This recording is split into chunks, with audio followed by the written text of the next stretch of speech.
Good afternoon, everyone. My name is Jane G. Balyara, and I am the reporter in this afternoon. Applied or integrative reading. So, where learners connect reading material to a real-life experience and knowledge. It includes questions that involves making comparisons, drawing conclusions, distinguishing fact and opinion, making decision or suggestion, and giving alternative ending. So, ang applied integrative reading pod kay same ra gyapon, same ra siya sa non-pros kay ang non-pros makasabot ang bata kung naay mga visual aids, mga charts. So ang applied integrative reading, students connect what they read to a real life situation and their own experience. So ang mga students kaya ang ilang kinabasa is gina-connect pud nila sa ilahang kanang real life situations, kanang own experience. So they answer questions that require comparison, making conclusion, identifying facts versus opinion, making suggestion, and giving alternative endings. So next is literal question.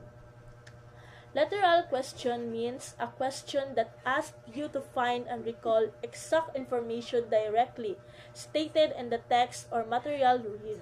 In simple words, you just look for the fact or detail written clearly.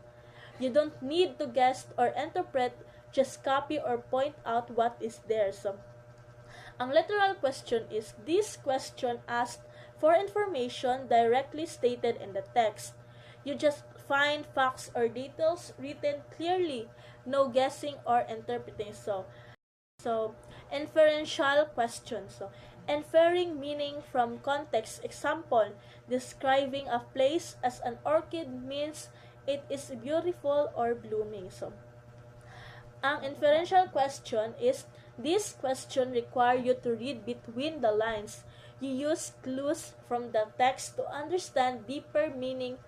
For example, like describing a place as an orchid. So, for example, ani kay kanang nag-describe ka sa place kay kanang ang orchid, di ba? Ang orchid kay beautiful, nindot, blooming siya. So, ang place gi-describe nimo sa orchid. So, ang place nga imong gi-describe is nindot siya tapos gwapa.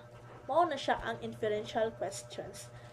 Non-prose reading test. So, using visual materials like graphs, charts, or maps to evaluate understanding. So, ang non-prose reading test daw is gagamit siya og mga visual materials like mga graphs, charts, or maps para dira nimo ma-check ang understanding. So, instead of reading paragraphs, students analyze picture or diagrams. So, ang mga students baya kay dili baya ang uban baya kay makasabot sa pag while gabasa lang, pero ang mas good kay ang mga bata kay makasabot sila, inig na sila yung mga makit-an nga mga visual aids. For example, anang kanang